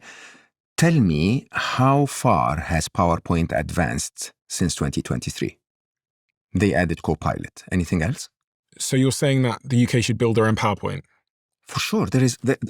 What I'm trying to say is that from a licensing point of view, just licensing of software within government alone, how much money is being repatriated? If the UK tried to build their own, do you know they tried to build their own COVID app and it cost them, I think, okay, these numbers will be wrong, but they're like directionally true. It cost them 70 million to build a COVID app that didn't work. I remember.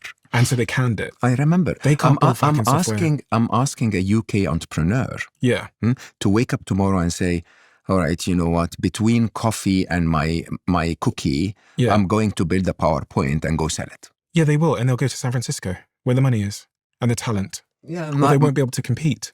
They'll get crushed tomorrow. So if they don't go where the talent and money is, I'm not saying that they all have to go to America, but I'm saying what they will do if they want to produce the best product is they'll make rational entrepreneurial decisions about where to sell it, where to raise money, where they're going to get the best talent. And I think if they don't make those competitively minded decisions, they're not going to make the better product. They're not going to get any users. Users will go where it's better and where it's cheaper. They won't say, oh, I want to use this because it's from Cornwall. Yeah, so I'm with you, right? That this actually might be the big corporate think, okay? And I'm with you that, of course, the infrastructure here of building a startup is way more complex than it is in other places where startups succeed, okay? I'm saying if we continue on that trajectory, whether in the UK or in Germany or in, Zanzibar, welcome to Africa. All of us, everyone but the two competitors, China and America, is going to be third world. So when you talk about job losses for individuals, that's one side, okay? But nation positioning losses, which I think Europe has noticed recently, is about to happen everywhere. And why? Because you're saying, hey, you know what? Maybe we can't do it. Why can China do it? Why can Korea do it? Is not because they have different natural resources or not because they are, in a place where it's warmer. It's because their regulations, their ambitions are to empower something different than debating about, railway lines or... They have a couple of big advantages that I was reading about. One of them is they have way cheaper energy, which means that they're going to be able to pursue... Why, may I ask? Because they've invested in solar power, renewable energy. Correct. Because they don't care about... This is, by the way, I say that publicly. I say that the arms race of AI was won a long time ago. And then the other thing is, in terms of permitting, if you want to build a data center in the UK, listen, if you want to like open a cafe in the UK, it's gonna be war for you. If you want to do that in California, this is why everyone's left California. Like when I took this office in California recently, I was like, so how long is it going to take for me to renovate this? And the agent looked at me and was like, to renovate my own office, it's going to take me a year. And it's permitting to renovate my own office in California. So if you're competing with China, where President Xi just goes, put that there and you've got 7 days. No. That's not only that. So I used to be one of the very few Google executives allowed into government meetings in China, simply because I'm from emerging markets, so I understand respect, basically. I would say sit there, not as if I'm superior to them, but as if I'm really interested to learn from them. And genuinely, Stephen, when I would sit in those meetings, all in Chinese, they would show slides that have competitive market share. So they'd say, it's not like China is this, America is this, Germany is this from market share point of view. It was China versus the world, right? And when they would decide to go for something, 5G, Internet of Things, all of that stuff, they would aim for 98% market share. Yeah. Right. And they get there. I mean, look at how they did electric cars. Yeah. And my question is very simple. We've spoken so much about AI. My question is, are the people of the West going to wait? So this is an interesting conundrum, because it sounds to me like you're saying on one end, if we don't join this AI race, then we're a third world country. But on the other end, if we continue this sort of thoughtless race towards AGI, there's going to be catastrophe at some point. And the answer is somewhere in the middle, where basically you join the AI race for the good of your community.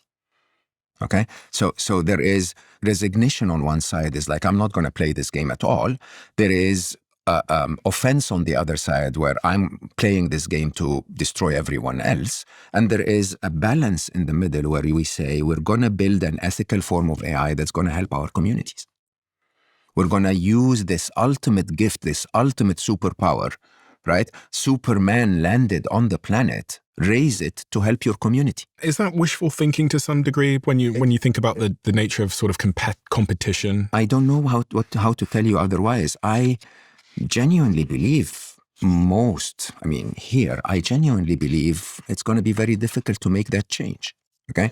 I genuinely believe that it's going to be that when the challenges of an AI dystopia hits us, we're not going to be ready. But I can't stop talking about it, Stephen. Do you understand where I stand with this? I just am hoping, and I tried so hard. I spoke to the leadership. Then I spoke, like, one of the things that my Atlantic Productions, who helped me with the film, did for me, which I have to say, completely, I am very appreciative of this, is, through our conversations, the last few years, that I tended to, at a point in time, lose hope in the leadership and basically try to influence the public for ethical AI. Okay? And my conversation was that the leadership at the time was the technical leadership, and that everyone was so caught up in the arms race that I wanted to teach the public to help us build ethical AI. And I continue to focus on the public, every one of us, but suddenly Atlantic goes, no, hold on. We should probably get you to meet the political leaders everywhere in the world and hopefully give them a message that says, hey, you know what? You may actually make a difference if you prioritize AI differently, right? Do I believe this will happen? Sadly, no. But does that mean I should stop trying? I cannot stop trying.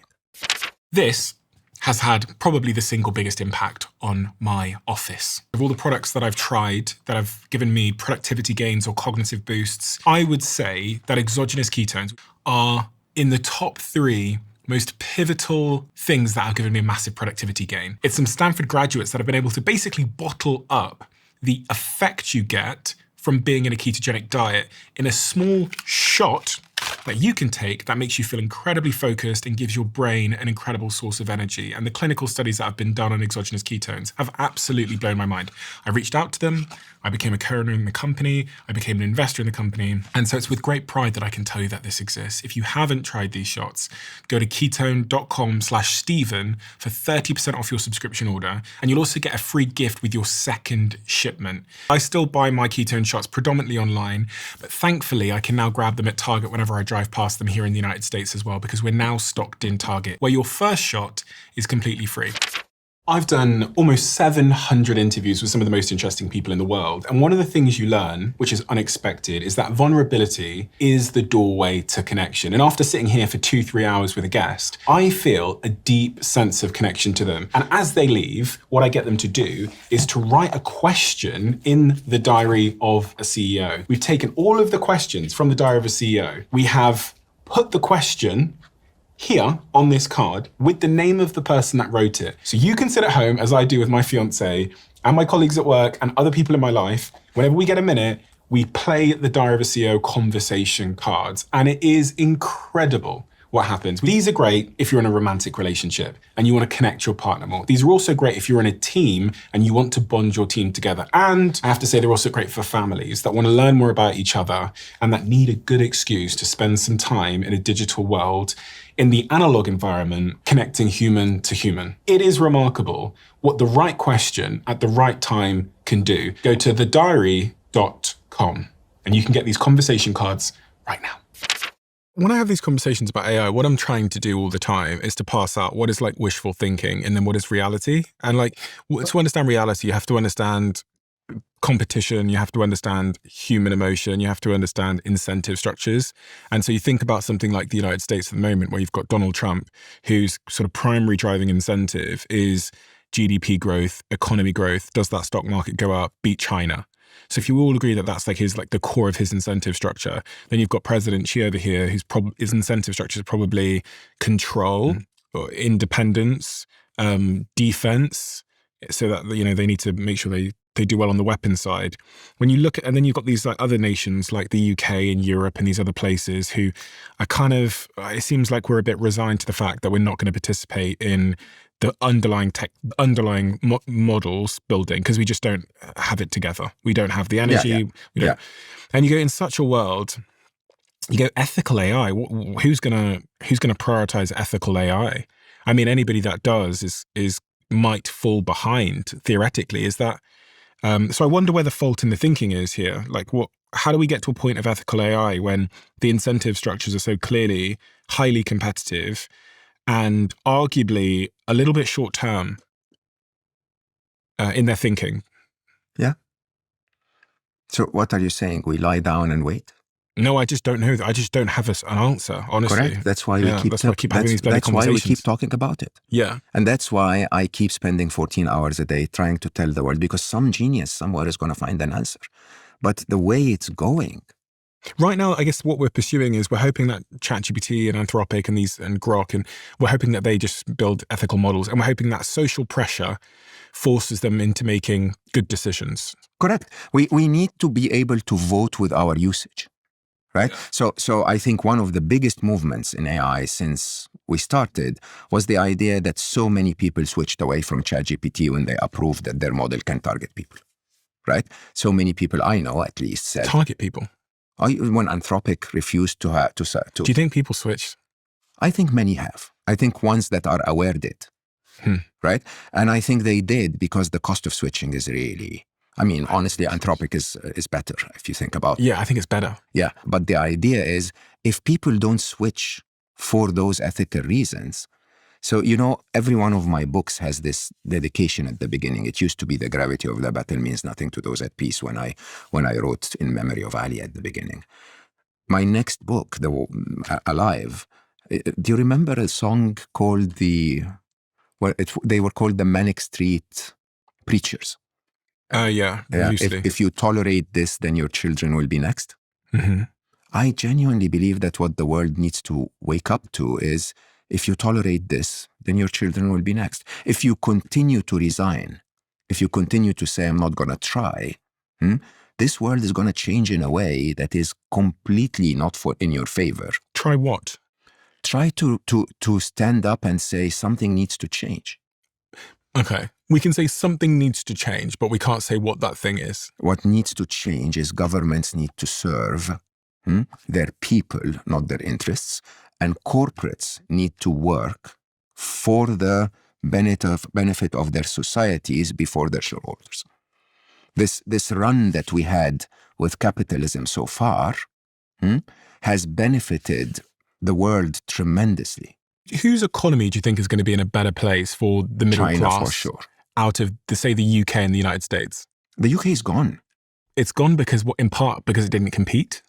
Because you're an older bureaucracy that is burdened down by so much barriers in the process of building anything, right?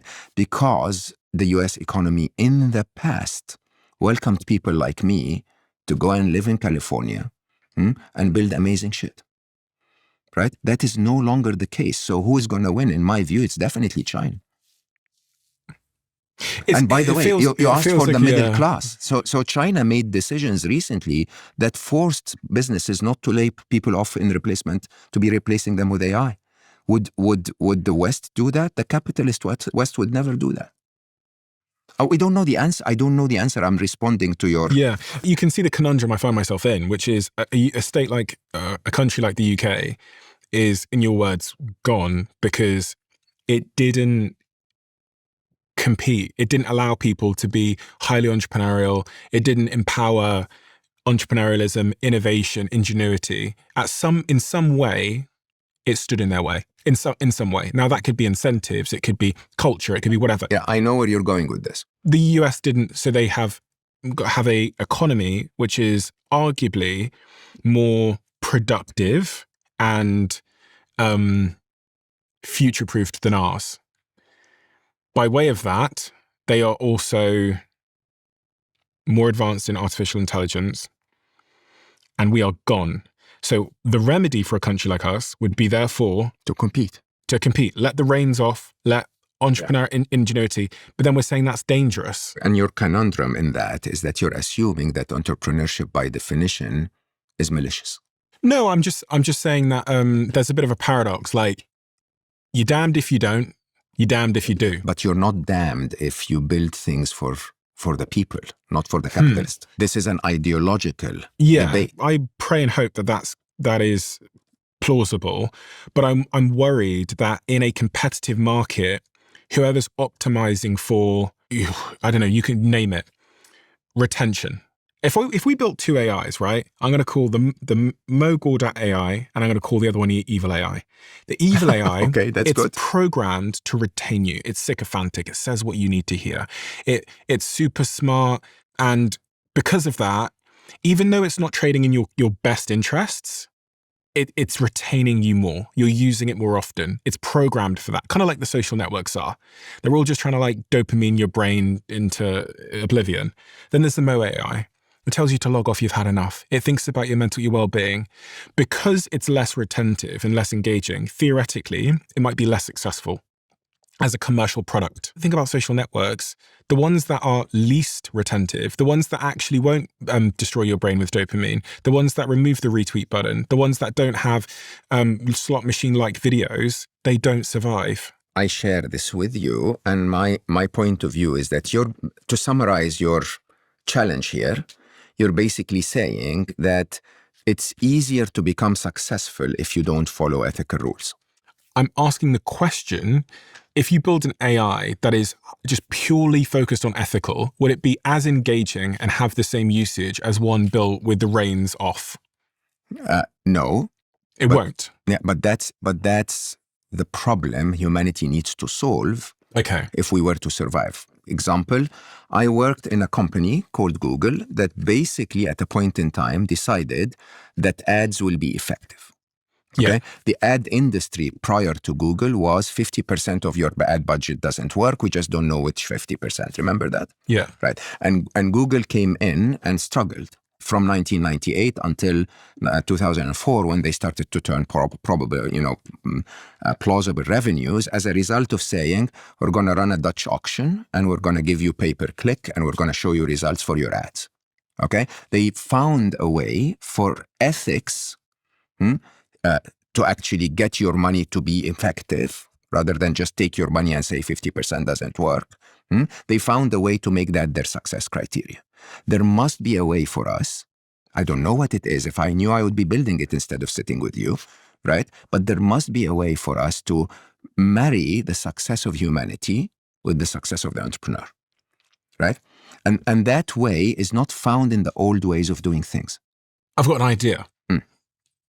Maybe, Claude 4.8 came out yesterday, which is one of the big AI models, the new one. And when they release the models, they show these like graphs of the benchmarks. What they mean by this is what it's capable of. They show how it performed in maths, in science, in writing, reasoning, etc. Yeah. It is all marginal at this point. But my idea is, could there be an ethical benchmark that all these models have to pass before these large companies can legally deploy them? And I was thinking about, like, again, every idea has unintended consequences, which I haven't thought through. But would it be very interesting that when they release these models, they also release the ethical benchmarks? We tried to get it to X, we tried to get it to Y, we tried to get it to Z, and here's how it performed against the ethical benchmarks. That gives some kind of standard for governments to say, you're not allowed to release a new model unless it passes independent tested ethical benchmarks. Beautiful. That would absolutely work. But notice, by the way, those are out there already. Okay? But in a very interesting way. You listen to Demis Hassabis, and how much he invests heavily in building AlphaFold or building, so many scientific applications of AI. And you go like, this guy cares about science. I can't prove that, right? But I've met Demis a couple of times. I know genuinely that he is an ethical person, right? But the typical person will probably say, but at least it seems that they're doing things for free to serve science.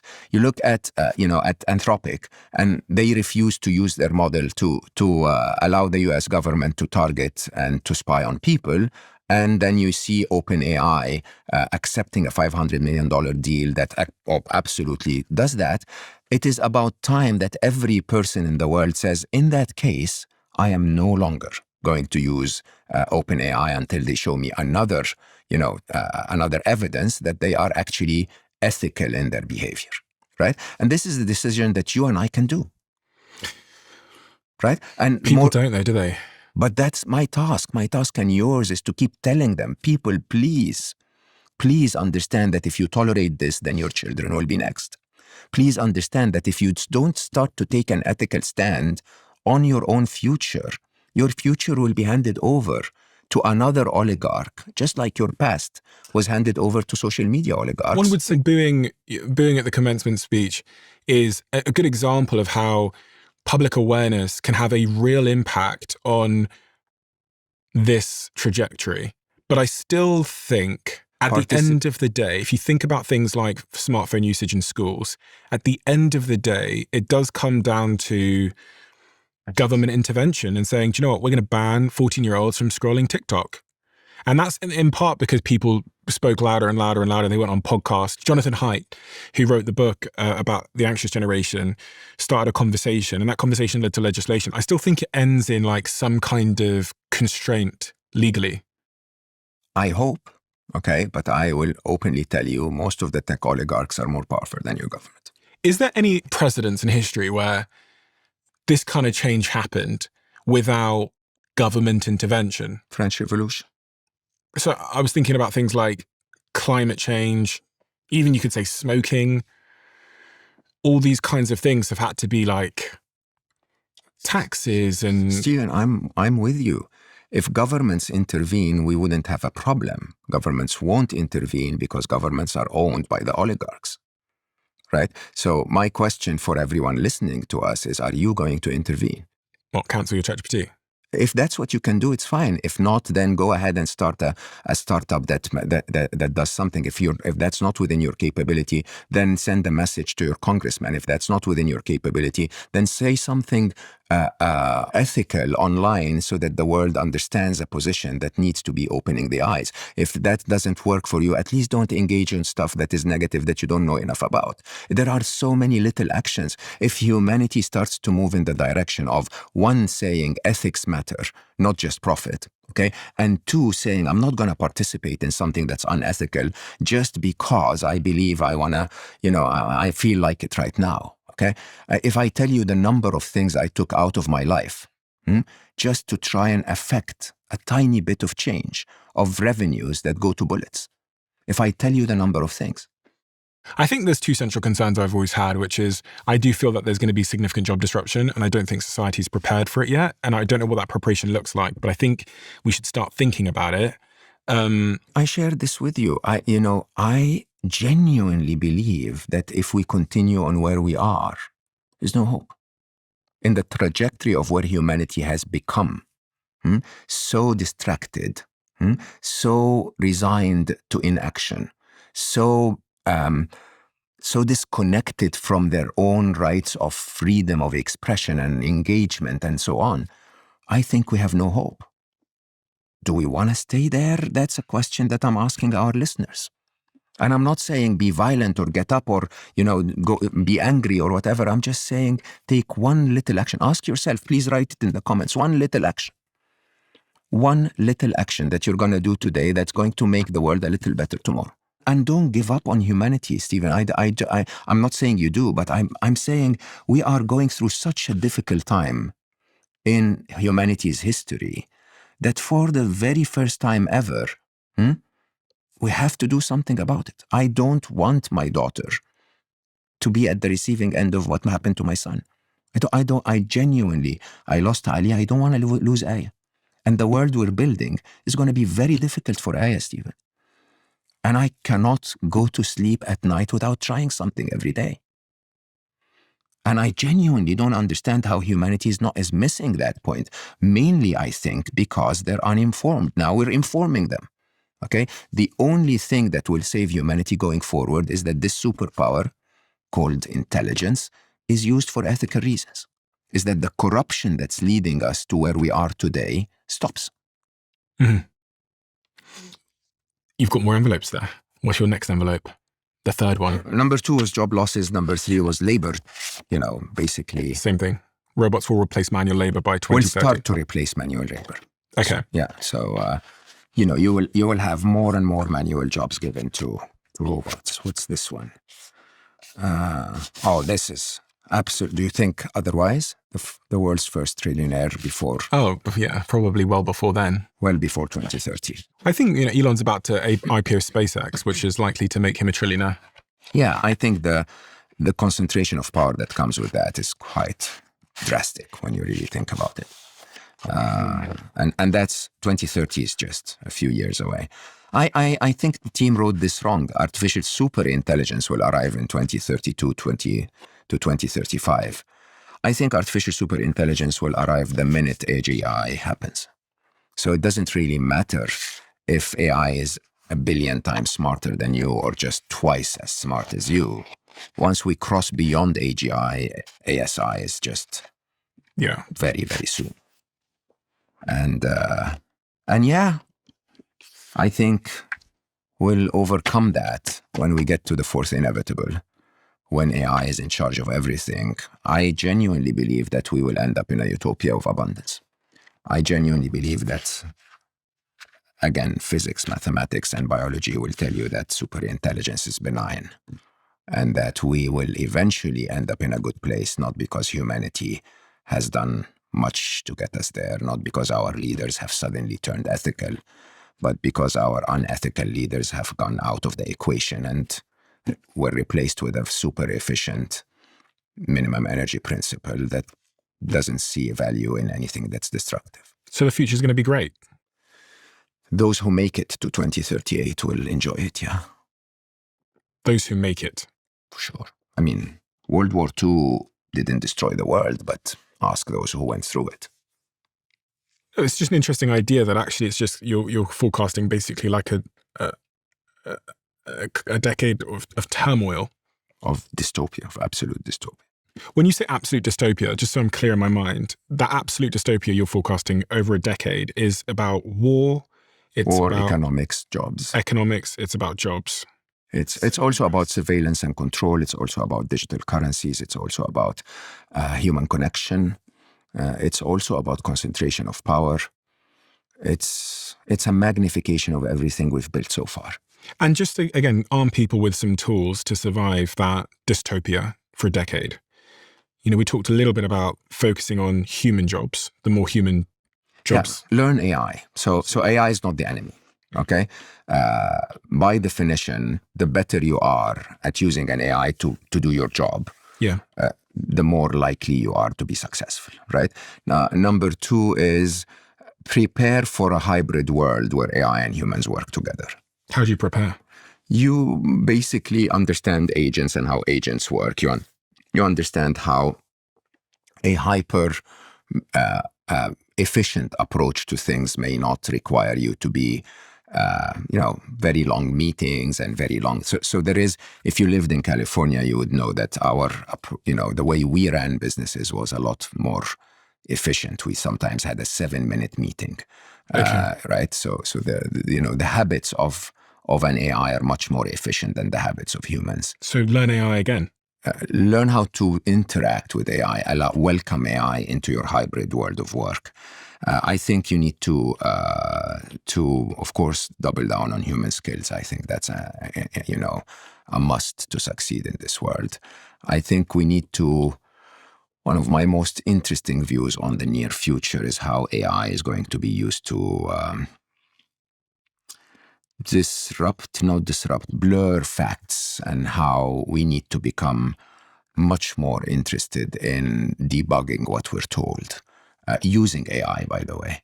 Part of that, I have to say, is you have to learn to use AI, again, not as a lazy person, so don't have them do things for you, have them make you smarter. So instead of trying to get the same task done with one prompt, try to get a much more interesting and demanding and intelligent task done with more work. So I've got two things so far, which is basically like lean into AI, and the second one is like lean into the most human skills. Lean into human connection, and lean into the truth. Don't be fooled by the hype. Try to be more informed, I think. And then finally, ethics.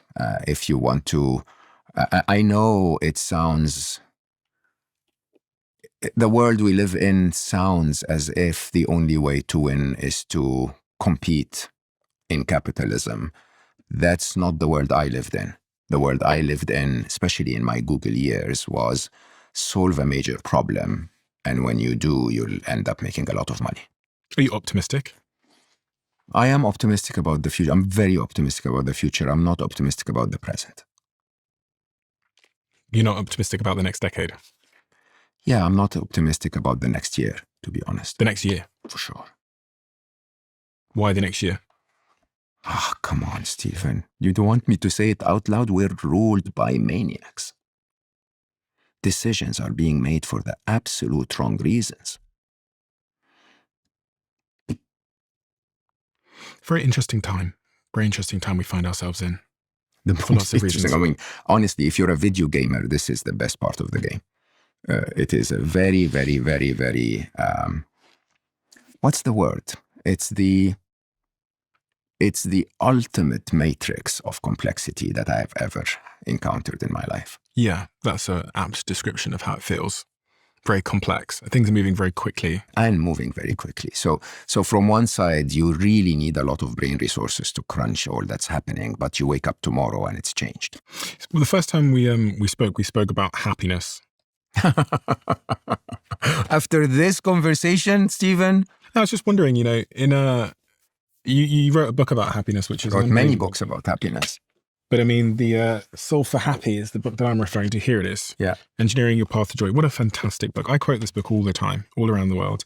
And I'm wondering if any of the principles that you wrote in this book about how to live a happy life are more important now in the world that we live in than maybe when you wrote this book. Oh, for sure.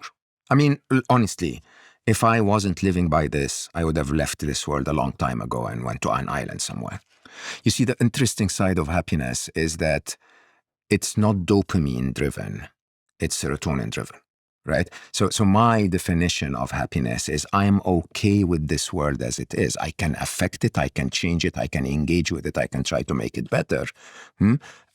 I don't have to accept it, but I'm okay with it. My starting point is a bit stoic, if you want. My starting point is, I accept this. This is my reality, and now I can start the work.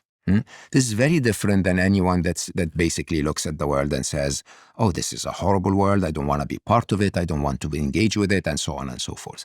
And I genuinely have never been calmer about that chaos. It's quite interesting. And my wonderful ex actually really helped me with that. There was a point in time where we were having dinner and I poured out crying from the sense of responsibility I had for the world. And she looked at me so calmly, so gently, and said, hold on,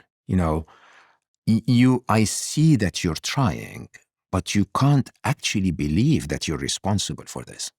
And I think that completely flipped my mind, because in a very interesting way, I was thinking that all that went wrong in technology is because of me, right? Why?